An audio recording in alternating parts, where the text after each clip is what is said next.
Welcome to King David. 20-minute book read highlight. Welcome to King David's 20-minute book highlights reading. A little recap on the reading I've been doing today, people, and I'll bring the information to you. Okay, we're in The Secret History of Human Resets by Donnie Davis.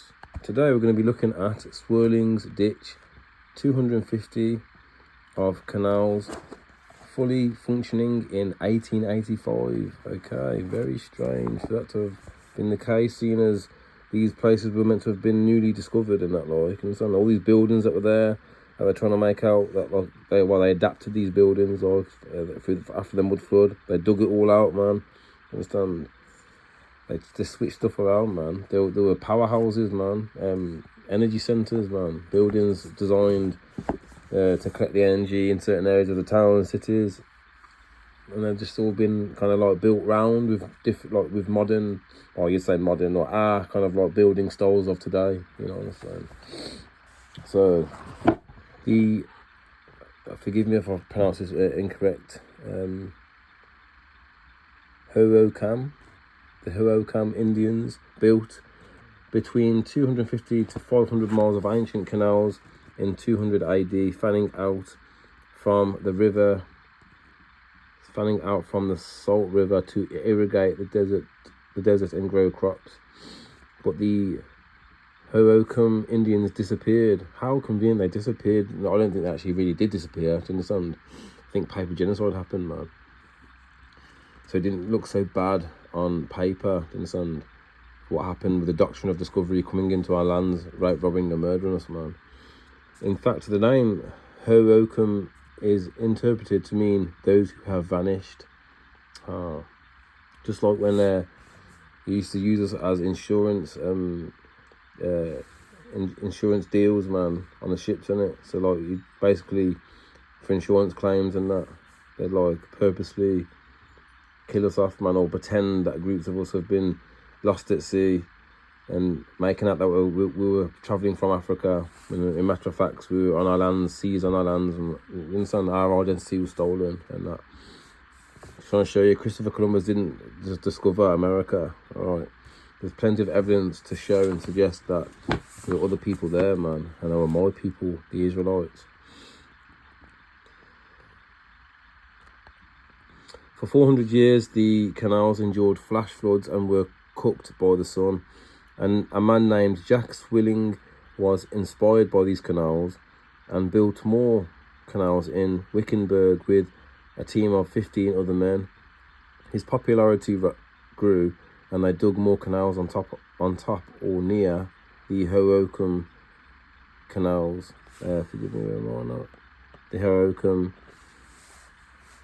canals that ran east and west, just north of Salt River. The canals delivered much needed water for irrigation and much needed other uses in the growing desert community. It is amazing how this small crew of men built or redug these extensive canals before the town was settled by a mere 3,500 citizens. People referred to these waterways as Swirling's Ditch. The 1885 bird eye map depicted Swirling's Ditch and the canals flowing through the town. How does the downplay hundreds of miles of canals that were dug out before a city was built? Call these canals a ditch. So trying to make out as a ditch, not those canals. And I'll put some notes because I read from. I'll read this page here first, and then I'll read my notes. Almost done now, my boy.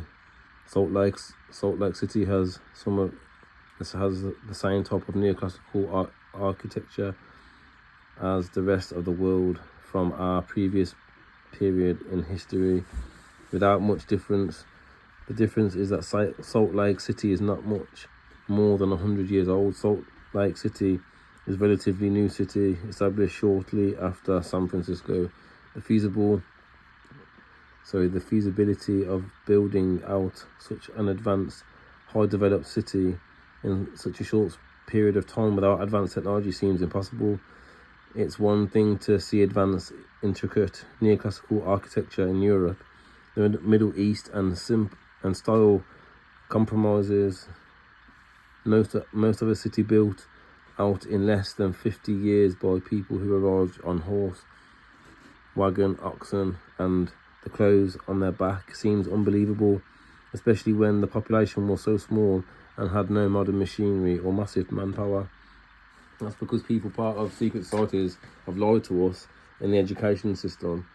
I'm pretty sure this is off topic slightly, but the Salt Lake Flats. So the Salt Lake Flats, that proves, like we're given the measurements of how big the Earth is meant to be according the globe. If they say a globe, so for instance, that amount of flat shouldn't exist. Okay, curvature should exist, and it doesn't. Alright, Salt Lake Flats, man. I'm gonna do the racing and that. Understand? Off topic, I know, but I thought I'd mention it, man. So, originally the Shun Paiute, can't pronounce that, forgive me if you could do it for me. Native American tribes inhabited the Salt Lake Valley.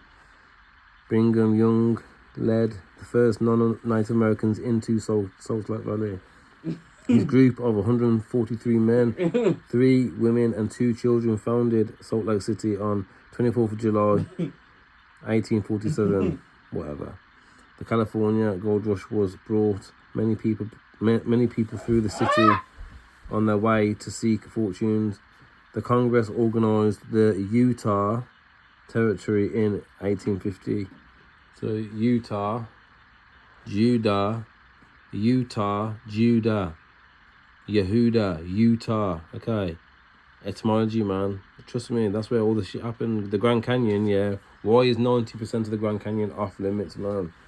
Why? I'm telling you, they're hiding so much, man. So much, man. You can get to Africa through there as well, man. In my notes, I've put so 1867, Jack Swilling discovered the ancient canals originally constructed by the Hohokam people. The Hohokam people were a sophisticated ancient society that inhabited Salt River Valley. They engineered on an extensive network of over 1,000 miles of canals, considered the largest system of waterways in the Americas north of Peru.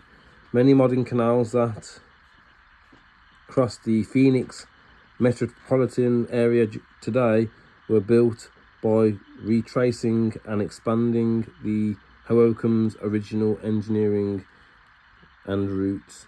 Their discovery and subsequent reuse of the canals by Swilling and other Anglo pioneers inspired the name Phoenix, symbolizing a new city rising from the ruins of the old Hohokam civilization. Basically, like, they know the truth that they're basically building on top of our lands, and it Phoenix. So it's a metaphorical meaning to why it's called that, you understand? And that's the reason why, man. Don't forget to refer to Webster's 1828 dictionary definition of what an American is. The copper-colored tribes found there by the Europeans. Okay. So yeah, go to Israel Zedek, King David Ministry Facebook for the free truth pack. 11 pages, 3 parts of pure truth. My testimony also, man. Alright. Okay, people. That's what I'm going to do for today then. 20-minute book read highlights. And do some research for yourself as well, man. There's already people in the Americas, man. Christopher Columbus never found it out, man. You understand? Never discovered that shit. He took Louis the Tourist with him as well, man. To communicate with the tribes already there. The Aztecs, the Incas, the Mayans. That was you, man. It's time for you to claim your shit back, yeah. We want restitution for the lands and states stolen. My family, the Jacobites, kicked out of Scotland by Oliver Cromwell. We're the true Davidic royals, man. We are the Israelites from the tribe of Judah. Okay. And that's why they tampered with my phone. WikiLeaks shows and other websites have shown and proven and given evidence to show that the governments, they do tamper with people's phones, okay? And they tampered with my phone because I didn't want this information from coming forth. Okay, especially, yeah, because I'm calling out the ones who sexually abused me age 11 who are part of secret societies, yeah, my mother included. Not all my family are part of secret societies, yeah, but a lot are. Alright, they sold out, man. They knew that were the Jacobites, man, from Scotland, man. They knew that were they knew that were the Israelites. My mum took me along to a Zionist cult, man, set up by Charles Taylor Russell, a known Freemason and Zionist, man, you understand? She sold out her son because she knew who we were, man. And she used her free will to go against the living creator. I'm here to promote his law, his name, and the truth, man, to set you free. Never taking donations, people, you best believe, man. Okay, the great mud flood of 1834, the 1587 plasma event, and the biblical flood and other historical reset theories. Okay, I'm Donny Davis. Till next time, people, Shelly in and peace.